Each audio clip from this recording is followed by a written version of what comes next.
شهر رمضان الذي أنزل فيه القرآن هدى للناس وبينات من الهدى والفرقان. السلام علیکم ورحمۃ اللہ وبرکاتہ. ان الحمد للہ نحمده ونستعینه ونستغفره ونعوذ باللہ من شرور انفسنا ومن سیئات اعمالنا من يهده الله فلا مضل له ومن يضلل فلا هادي له واشهد ان لا اله الا الله واشهد ان محمدا عبده ورسوله. اما بعد فان خير الحديث كتاب الله وخير الهدي هدي محمد صلى الله عليه وسلم وشر الامور محدثاتها وكل محدثة بدعة وكل بدعة ضلالة وكل ضلالة في النار. محترم حضرات، اللہ کی توفیق اور اس کی مہربانی سے آج ہم نے نماز تراویح میں پہلے پارے کی تلاوت کو سنا ہے، تو انشاءاللہ پہلے پارے سے چیدہ کچھ باتیں آپ کے سامنے رکھی جائیں گی. اللہ تعالی ہم سب کو قرآن کریم سمجھنے اور اس کے احکام پہ عمل کرنے کی توفیق عطا فرمائے. قرآن کریم کا آغاز سورہ فاتحہ سے ہوتا ہے. یہ سورت قرآن کریم کے مضامین کا نچوڑ ہے.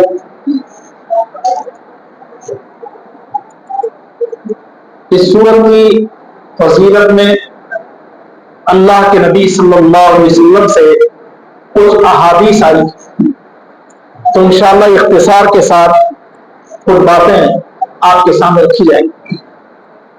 عبداللہ بن عباس رضی اللہ عنہ سے روایت ہے، اللہ کے نبی صلی اللہ علیہ وسلم کی خدمت میں جبریل علیہ السلام آئے اور گفتگو کرنے لگے.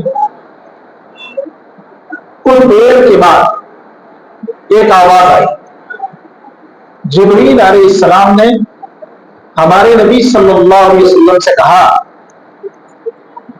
ابھی جو آواز آئی کیا آپ نے اس کو سنا؟ تو ہمارے نبی صلی اللہ علیہ وسلم نے فرمایا کہ ہاں میں نے سنا. تو جبریل علیہ السلام نے کہا، آسمان کا ایک دروازہ کھلا ہے جو آج سے پہلے کبھی نہیں کھلا تھا، اور اس دروازے سے ایک فرشتہ اڑ رہا ہے جو آج سے پہلے کبھی نہیں ہوتا. وہ فرشتہ اللہ کے نبی صلی اللہ علیہ وسلم کے سامنے کھڑا. اس نے نبی علیہ السلام سے کہا، ابشر بنورین اوریتہما، اے نبی صلی اللہ علیہ وسلم آپ کو دو نور کی مبارک ہو. ایک نور سورہ فاتحہ کی صورت میں ہے اور دوسرا نور سورہ بقرہ کی آخر دو آیتوں کی صورت میں. اللہ کے نبی صلی اللہ علیہ وسلم نے اس صورت کو شفا قرار دی اور پیارے نبی صلی اللہ علیہ وسلم سے اس صورت کے کچھ اور نام بھی ذکر کیے گئے. کسی صورت کے کسی شخصیت کے نام اگر زیادہ ہو تو اس کے مقام اور مرتبہ پر یہ بات دلالت کرتی ہے. تو سورہ فاتحہ کے کئی نام ہونا اس کے مقام اور اس کی عظمت کی دلیل ہے. اللہ کے نبی صلی اللہ علیہ وسلم نے ابو سعید ابن معلہ رضی اللہ عنہ کو آواز دی. وہ نماز پڑھ رہے تھے. اللہ کے نبی صلی اللہ علیہ وسلم کی آواز کو سنا، لیکن نماز میں ہونے کی وجہ سے انہوں نے جواب نہیں دیا. نماز کے بعد اللہ کے نبی صلی اللہ علیہ وسلم کی خدمت میں حاضر ہوئے اور کہا کہ اللہ کے نبی آپ نے آواز دی، میں حالت نماز میں تھا اس لیے آپ کی خدمت میں حاضر نہ ہو سکا۔ تو رسول اللہ صلی اللہ علیہ وسلم نے ارشاد فرمایا، کیا تم نے قرآن کریم کی آیت نہیں سنی؟ استجیبوا للہ وللرسول اذا دعاکم لما یحییکم، کہ اللہ اور اس کے رسول کی بات پر لبیک کہو، اس لیے کہ اللہ اور اس کے رسول کی بات حیات بخش ہے، یعنی اسی میں زندگی۔ اللہ کے نبی صلی اللہ علیہ وسلم نے سورہ فاتحہ کے حوالے سے بیان فرمایا کہ سورہ فاتحہ جیسی سورت نہ انجیل میں ہے، نہ زبور میں ہے، نہ تورات میں ہے، اور نہ ہی قرآن، یعنی ایک عظیم سورت ہے جو قرآن کریم میں بیان ہوئی ہے۔ اللہ کے نبی صلی اللہ علیہ وسلم نے ابو سعید رضی اللہ عنہ سے یہ کہا کہ ابو سعید، مسجد سے نکلنے سے پہلے میں تمہیں ایک بڑی سورت یاد کروا دوں۔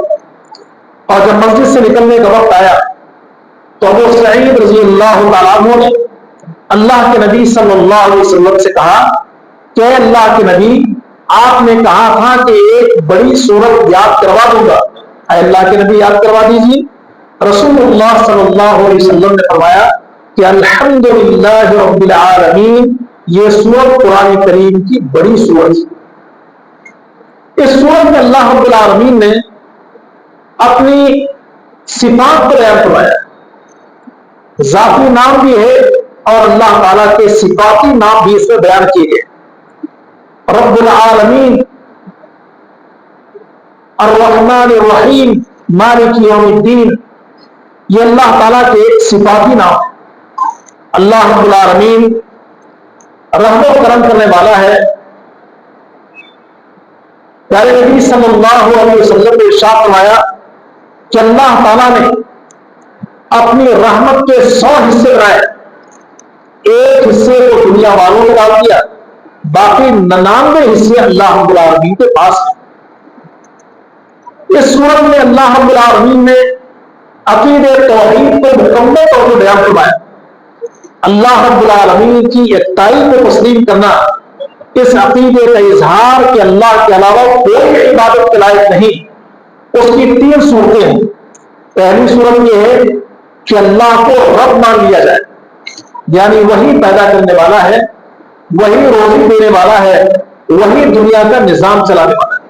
دوسری بات یہ ہے کہ اللہ تعالیٰ کو معبود حقیقی تسلیم کر لیا جائے کہ اس کے علاوہ کوئی عبادت کے لائق نہیں۔ اور تیسری بات یہ کہ اللہ تعالیٰ کے پیارے پیارے ناموں اور اللہ تعالیٰ کی پیاری پیاری صفات کو تسلیم کر لیا جائے کہ اللہ کے ناموں جیسا کسی کا نام نہیں اور اللہ کی صفات جیسی کسی کی صفات۔ تو عقیدہ توحید کو چھوٹی سی سورت کے اندر مکمل طور پر بیان کر دیا گیا، اور اس سورت کے اندر دعا کا ادب سکھایا گیا کہ انسان اللہ رب العالمین کے سامنے دعا کرے، اللہ تعالیٰ کی پاکی کو بیان کرے، اللہ رب العالمین کے سامنے اپنی بے بسی کا اظہار کرے، اور جو چیز اللہ تعالیٰ سے مانگنی ہو وہ مانگے۔ اللہ رب العالمین کی تعریف الحمدللہ رب العالمین، تمام تعریفیں اللہ رب العالمین کے لیے، اور اللہ کے سامنے اپنی بے بسی کا اظہار کیا جائے، ایاک نعبد و ایاک نستعین، کہ اللہ ہم تیری ہی عبادت کرتے ہیں اور تجھ ہی سے مدد طلب کرتے ہیں۔ پھر اس کے بعد اپنی ضرورت کی چیز مانگ لی جائے۔ اہدنا الصراط المستقیم صراط الذین انعمت علیہم غیر المغضوب علیہم ولا الضالین، کہ اللہ تو مجھے سیدھا راستہ دکھا دے، وہ راستہ کہ جس پہ چل کے لوگوں نے تیرا انعام حاصل کیا، وہ راستہ نہیں کہ جس پہ چل کے لوگ گمراہ ہوئے یا تیرے عذاب کے شکار ہوئے۔ اللہ کے نبی صلی اللہ علیہ وسلم نے فرمایا کہ یہ سورت ایسی سورت ہے کہ جس کے ذریعہ اللہ رب العالمین سے مناجات ہوتی ہے، اللہ تعالیٰ سے بات چیت گفتگو ہوئی۔ اللہ رب العالمین نے بیان فرمایا قسمت الصلاۃ بینی و بین عبدی نصفین، کہ میں نے نماز کو میرے اور بندے کے درمیان 2 حصوں میں تقسیم کیا۔ جب انسان الحمدللہ رب العالمین کہتا ہے تو اللہ فرماتا ہے کہ میرے بندے نے میری تعریف کی. اور جب الرحمن الرحیم کہتا ہے تو اللہ تعالیٰ فرماتا ہے کہ میرے بندے نے میری ثنا بیان کی. جب مالک یوم الدین کہتا ہے تو اللہ فرماتا ہے کہ میرے بندے نے میری بزرگی بیان کی.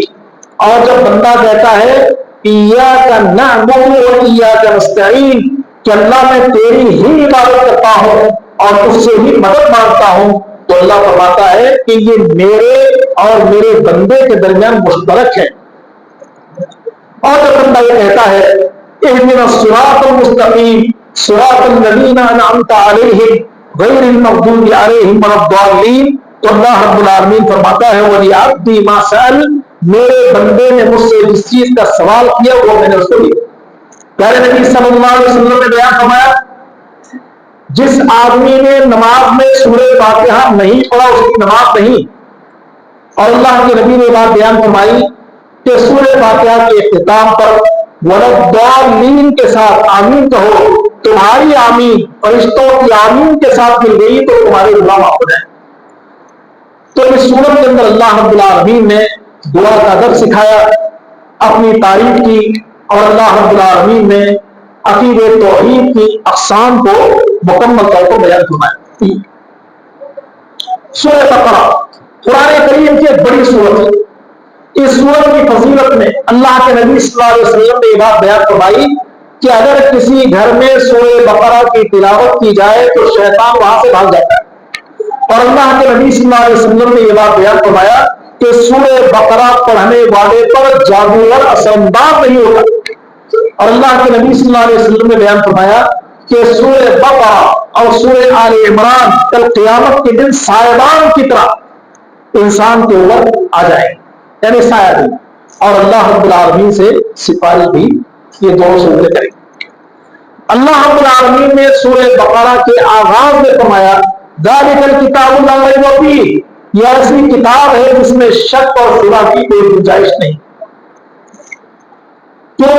اس لیے کہ منزل من اللہ ہے, اللہ تعالیٰ نے اس سورت کی اس کتاب کو نازل فرمایا, اس لیے شک کی شبہ کی کوئی گنجائش نہیں. اور کیوں گنجائش نہیں ہے کہ سوال پیدا ہو سکتا ہے, تو اللہ رب العالمین نے مختلف انداز میں قرآن کریم میں اس بات کا جواب دیا. ایک بات تو یہ کہی گئی کہ اللہ رب العالمین کی طرف سے ہے, اور دوسری بات میں بیان کی گئی کہ محمد رسول اللہ کو ہم نے امی بنا دیا تاکہ قرآن کریم کی حقانیت پہ حرف نہ آئے. اور پھر یہ بات بھی بیان کیا کہ ہم نے قرآن کریم کو ایک طاقتور فرشتے کے ذریعے محمد رسول اللہ صلی اللہ علیہ وسلم پہ اتارا ہے. سورہ بقرہ کے آغاز میں 3 گروہوں کا تعارف کروایا گیا, مومنین و متقین کا, کافروں کا اور منافقوں کا. مومنوں کا ذکر کرتے ہوئے اللہ رب العالمین نے بیان فرمایا کہ وہ غیب پر ایمان رکھتے ہیں, نمازوں کو قائم کرتے ہیں, اللہ نے جو رزق دیا ہے اس میں سے خرچ کرتے ہیں, اور جو وقت محمد رسول اللہ صلی اللہ علیہ وسلم کو اترا اس پر ایمان رکھتے ہیں, اور ہمارے نبی سے پہلے جو دیگر انبیاء علیہ السلام کو اتارا گیا اس پر ایمان رکھتے ہیں, اور آخرت پر بھی ان کا یقین ہے. ان 5 باتوں کو بیان کر کے رب نے بیان فرمایا اولئک علی ھدی من ربہم اولئک ھم المفلحون, یہی لوگ اپنے رب کی طرف سے ہدایت پر ہیں اور یہی لوگ فلاح پائیں. پھر کافروں کا تذکرہ اللہ رب العالمین نے کیا اس بات کے ساتھ کہ کافروں کو ڈرائے یا نہ ڈرائے.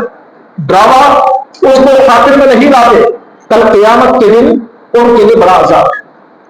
اللہ رب العالمین کا انکار کرنے والے, رسول اللہ کا انکار کرنے والے, اللہ اور اس کے رسول کی تعلیمات کا انکار کرنے والے, قیامت کے دن کا انکار کرنے والے, قیامت کے دن ان کا انجام بہت برا ہے. پھر منافقوں کا ذکر ہو, یہ وہ جماعت ہے جو مدینہ میں وجود میں آئی جب اللہ کے نبی صلی اللہ علیہ وسلم نے ہجرت کی مدینہ کی طرف, اور اللہ رب العالمین نے مسلمانوں کو غلبہ دیا. تو ایک آدمی جس کا نام عبداللہ بن ابی ہے, اور اس حضرت کے درمیان صلح کرانے میں وہ کامیاب ہو گیا. دونوں قبیلے کے لوگوں نے اس کو اپنا سردار ماننے کا فیصلہ کر لیا. اتفاق کی بات یہ ہے کہ تاج پوشی کے دن قریب آ چکے تھے اور اللہ کے نبی صلی اللہ علیہ وسلم نے مدینہ ہجرت کی. تو ابی بن کعب کے سارے پاپ ڈھیر ہو گئے, تو اس نے اللہ کے نبی صلی اللہ علیہ وسلم سے انتقام لینے کے لیے زبان سے کلمے کا اقرار کیا لیکن دل میں کفر بھرا ہوا تھا۔ اللہ رب العالمین نے منافقوں کی خصلتوں کو بیان کیا کہ وہ اللہ اور ایمان والوں کو دھوکہ دیتے، ایمان والوں کا مذاق اڑاتے ہیں، اللہ رب العالمین کا ذکر کم کرتے ہیں۔ پیارے نبی صلی اللہ علیہ وسلم نے بیان فرمایا کہ نفاق کی 4 علامتیں ہیں، اگر کسی میں پائی جائیں تو پکا منافق ہوگا۔ فرمایا جب بات کرے تو جھوٹ کہے، وعدہ کرے تو وعدہ کی خلاف ورزی کرے، امانت رکھی جائے تو خیانت کرے، اور لڑائی جھگڑے کی نوبت ہو تو گالی گلوچ کو کرائے۔ پیارے نبی صلی اللہ علیہ وسلم نے بیان فرمایا کہ اگر 4 باتیں کسی میں آ جائیں تو پکا منافق ہوگا۔ 4 میں سے اگر ایک بات کسی کے اندر پائی جاتی ہے تو نفاق کی ایک خصلت اس کے اندر موجود ہے۔ نماز پڑھتا ہوا، روزہ رکھتا ہوا، وہ یہ کیوں نہ سمجھنے کہ میں مسلمان ہوں، اس کے باوجود نفاق اس کے اندر موجود ہے۔ اللہ رب العالمین نے ساری انسانیت کو اپنی عبادت و بندگی کی دعوت دی۔ یا ایھا الناس اعبدوا ربکم الذی خلقکم والذین من قبلکم لعلکم تتقون، اے لوگوں اپنے رب کی عبادت کرو جس نے تمہیں پیدا کیا اور تم سے پہلے لوگوں کو پیدا کیا تاکہ تم متقی اور پرہیزگار بن جاؤ، یہ اللہ رب العالمین کے عذاب سے بچو۔ اللہ تعالیٰ نے صرف اپنی عبادت کی دعوت ہی نہیں دیا بلکہ اپنے معبود برحق ہونے کی دلیل کو، عبادت جس کی تمہیں کرنی ہے وہ تم کو پیدا کرنے والا، تمہیں رزق دینے والا اور تمہاری ضرورتوں کو پورا کرنے والا۔ اللہ رب العالمین نے قرآن کریم کی حقانیت کو بیان فرمایا، وَإِن كُنتُمْ فِي رَيْبٍ مِّمَّا نَزَّلْنَا عَلَىٰ عَبْدِنَا فَأْتُوا بِسُورَةٍ مِّن مِّثْلِهِ وَادْعُوا شُهَدَاءَكُم مِّن دُونِ اللَّهِ إِن كُنتُمْ صَادِقِينَ۔ اگر تمہیں شک اور شبہ ہے اس کتاب کے بارے میں جس کو ہم نے اپنے بندے پر اتارا تو تم اس جیسی کتاب پیش کرو، مدد کے لیے اللہ کے علاوہ جن کو بلا سکتے ہو بلا لو اگر تم اپنی بات میں سچے ہو۔ یاد رکھو فَإِن لَّمْ تَفْعَلُوا وَلَن تَفْعَلُوا فَاتَّقُوا النَّارَ الَّتِي وَقُودُهَا النَّاسُ وَالْحِجَارَةُ، کہ اگر تم نے نہیں کیا، اس جیسی کتاب پیش نہیں کی اور کر بھی نہیں سکتے تو اس آگ سے بچ جاؤ جس کا ایندھن انسان اور پتھر ہو۔ پھر اللہ رب العالمین نے اہل ایمان کو خوشخبری سنائی، وَبَشِّرِ الَّذِينَ آمَنُوا وَعَمِلُوا الصَّالِحَاتِ أَنَّ لَهُمْ جَنَّاتٍ تَجْرِي مِن تَحْتِهَا الْأَنْهَارُ۔ اللہ نے ایمان والوں کو خوشخبری سنائی، نبی سے کہا گیا کہ نبی ایمان والوں کو اور نیک کام کرنے والوں کو خوشخبری دے دیجیے ایسی جنتوں کی جن کے نیچے سے نہریں جاری ہوں اور پھلوں کا رزق دیا جائے گا۔ جب بھی پھلوں کا رزق دیا جائے گا تو ناموں سے اہل جنت کہیں گے یہ پھل تو کوئی آدم کھا چکے، حالانکہ نام کے اعتبار سے جنت کا پھل دنیا کے پھل کے مشابہ ہوگا لیکن ذائقے کے اعتبار سے مختلف ہوگا۔ اللہ رب العالمین نے محمد رسول اللہ صلی اللہ علیہ وسلم کی رسالت کو بھی بیان کی، قرآن کریم کی حقانیت جہاں بیان کی وہی نبی علیہ السلام کی رسالت کو بھی بیان کر دی کہ آپ علیہ السلام برحق رسول ہیں، جس طرح قرآن حق ہے اور آپ علیہ السلام کی رسالت بھی اسی طرح حق ہے۔ اللہ رب العالمین نے عہدوں کو توڑنے والوں کے بارے میں بیان فرمایا کہ نقصان اٹھانے والے، اللہ تعالیٰ نے اپنے بندوں سے مختلف باتوں پر عہد لیا ہے، جن جن باتوں پر اللہ تعالیٰ نے بندوں سے عہد لیا ہے ان عہدوں کو پورا کرنا ضروری ہے۔ خاص طور پر اللہ تعالیٰ نے صلہ رحمی کا ذکر کیا، رشتوں کو جوڑا جائے، رشتوں کو توڑا نہ جائے۔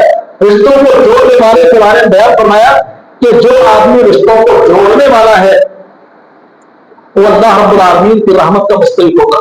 جو آدمی رشتوں کو جوڑنے والا ہے وہ اپنی عمر میں اضافہ کر لے گا، جو آدمی رشتوں کو جوڑنے والا ہے اس کے رشت میں خوشحالی پیدا ہوگی۔ اور اس کے مقابل رشتوں کو کاٹنے والے کے بارے میں رسول اللہ صلی اللہ علیہ وسلم نے بیان فرمایا کہ رشتوں کو کاٹنے والا جہنم میں داخل ہوگا۔ اللہ رب العالمین نے آدم علیہ السلام کی تخلیق کا ذکر کیا، فرشتوں کے سامنے اللہ رب العالمین نے اس بات کا اظہار کیا کہ میں اپنا خلیفہ زمین میں بنانے والا، یعنی میرے احکام پر عمل کرنے والا انسان میں زمین میں پیدا کرنے والا ہوں۔ فرشتوں نے کہا کہ اللہ کیا تیری پاکی بیان کرنے کے لیے، تیری تقدیس کو بیان کرنے کے لیے ہم کافی نہیں ہیں؟ اللہ نے کہا میں جو جانتا ہوں نہیں جانتے۔ چنانچہ اللہ رب العالمین نے آدم علیہ السلام کو بنانے کے زمین کے مختلف حصوں کو مٹی کو جمع کیا۔ هل اتى على الانسان حين من الدهر لم يكن شيئا مذكورا، انسان پر ایک ایسا زمانہ بھی آیا ہے کہ وہ قابل ذکر چیز نہیں تھا، مٹی پڑی ہوئی ہے، کسی کو نہیں پتا کہ اس مٹی سے کیا بننے جا رہا ہے۔ اللہ رب العالمین نے اس مٹی کا خمیر بنایا اور آدم علیہ السلام کا پتلا بنایا۔ روح روکی نہیں گئی، فرشتے پریشان ہیں اور ابلیس بھی پریشان ہے کہ اللہ نے کیا مخلوق بنا دی۔ پھر شیطان نے آدم علیہ السلام کو اوپر سے نیچے تک کھول کے دیکھا اور جب پیٹ کو اس نے دھوکا، پیٹ خالی نظر آیا تو اس نے کہا ڈرنے کی کوئی بات نہیں، اس کو پیٹ لگا ہوا ہے، اس کو بہکایا جا سکتا ہے، اس کو برگلایا جا سکتا ہے، اس کو گمراہ کیا جا سکتا ہے۔ اللہ رب العالمین نے آدم علیہ السلام میں جان ڈالی، آدم علیہ السلام کو چھینک آئی، انہوں نے الحمدللہ کہا۔ اللہ رب العالمین نے کہا کہ وہ فرشتے بیٹھے ہوئے ہیں، جا کے سلام کہو اور وہ جواب دیں گے، اس کو یاد رکھو، اس لیے کہ تمہاری نسل میں یہی سلام چلے اور اس کا جواب چلے۔ اللہ رب العالمین نے آدم علیہ السلام کو فرشتوں کے سامنے پیش کیا اور فرشتوں کی آزمائش کی، کہا کہ فلاں فلاں چیزوں کے نام بتاؤ۔ انہوں نے کہا سبحانک لا علم لنا الا ما علمتنا، اے ہمارے پروردگار تیری پاکی ہے، جو تم نے ہمیں بتایا ہے وہی ہم جانتے ہیں، اس سے بڑھ کر ہم کچھ نہیں جانتے۔ آدم علیہ السلام سے کہا گیا آپ فلاں فلاں چیزوں کے نام بتا دیجیے، تو آدم علیہ السلام نے فوراً بتا دی۔ اللہ تعالیٰ نے علم کے ذریعے آدم علیہ السلام کے مقام اور مرتبے کو اونچا کر دیا۔ فرشتوں سے کہا کہ سجدہ تعظیمی بجا لاؤ۔ فرشتوں نے اللہ رب العالمین کے حکم پر آدم علیہ السلام کے سامنے سجدہ کیا، لیکن ابلیس نے جانتے بوجھتے انکار کر دیا۔ کفر کی ایک صورت یہ ہے کہ جانتے بوجھتے انسان تکبر کرے، ابا واستکبر وکان من الکافرین، ابلیس نے انکار کر دیا، تکبر کیا اور وہ کافروں میں ہو گیا۔ اللہ نے آدم علیہ السلام کو جنت میں ٹھہرایا، جنت کی نعمتیں بہم پہنچائی گئی، ایک درخت کے قریب جانے سے منع کیا گیا، لیکن شیطان نے برگلایا۔ آدم علیہ السلام سے کہا کہ یہی تو ہمیشگی کا درخت ہے، اگر اس کے قریب آپ جائیں گے تو ہمیشہ جنت میں رہیں گے، ورنہ جنت سے نکالے جا سکتے ہیں۔ آدم علیہ السلام شیطان کی باتوں میں آ گئے اور درخت کے قریب آ گئے، اللہ تعالیٰ نے جنت کا لباس اتار دیا۔ اب پریشان ہوئے، ادھر سے ادھر بھاگ رہے ہیں، جنت کے درختوں کے پتوں کے شرنگار کو چھپانے لگے۔ فَتَلَقَّى آدَمُ مِن رَّبِّهِ كَلِمَاتٍ فَتَابَ عَلَيْهِ إِنَّهُ هُوَ التَّوَّابُ الرَّحِيمُ۔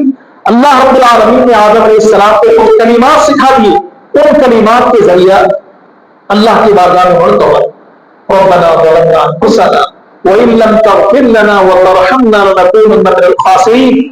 آدم علیہ السلام نے کہا کہ ہمارے پروردگار ہم نے اپنے نفسوں پہ ظلم کر لیا ہے، اور اگر تو ہمیں بخش نہ دے، ہمارے حال پہ رحم نہ کرے تو نقصان اٹھانے والے ہو جائیں۔ اللہ رب العالمین نے توبہ قبول کی، لیکن فیصلہ یہی ٹھہرا کہ اب آپ جنت میں نہیں رہیں گے، زمین پہ چلے جائیں۔ آدم علیہ السلام پریشان ہو گئے، کیا غلطی ہو گئی مجھ سے؟ اللہ نے بیان فرمایا فَإِمَّا يَأْتِيَنَّكُم مِّنِّي هُدًى فَمَن تَبِعَ هُدَايَ فَلَا خَوْفٌ عَلَيْهِمْ وَلَا هُمْ يَحْزَنُونَ۔ اے آدم آپ کو زمین پہ جانا ہی ہے، ہماری طرف سے ہدایت کی باتیں آپ تک پہنچتی رہیں گی، جس نے ہدایت کی پیروی کیا دنیا اور آخرت میں سے کسی قسم کا خوف نہیں۔ اللہ رب العالمین نے قوم بنی اسرائیل کا ذکر، قوم اسرائیل یعقوب علیہ السلام کا نام اور لقب ہے، اور ان کی اولاد کو بنی اسرائیل کہا جاتا ہے۔ اللہ رب العالمین نے بنی اسرائیل میں بہت سے نبیوں کو بھیجا، اور بنی اسرائیل کو اللہ رب العالمین نے دوسری قوموں کو فضیلت بخشا، اور بہت سی انعامات اللہ رب العالمین نے ان کو عطا فرمایا۔ اللہ رب العالمین نے ارشاد فرمایا یا بنی اسرائیل اذکروا نعمتی التی انعمت علیکم وانی فضلتکم علی العالمین۔ اے بنی اسرائیل میری نعمتوں کو یاد کرو کہ میں نے تم کو وہ نعمتیں عطا کی ہیں اور دنیا والوں پر میں نے تمہیں فضیلت بخشی۔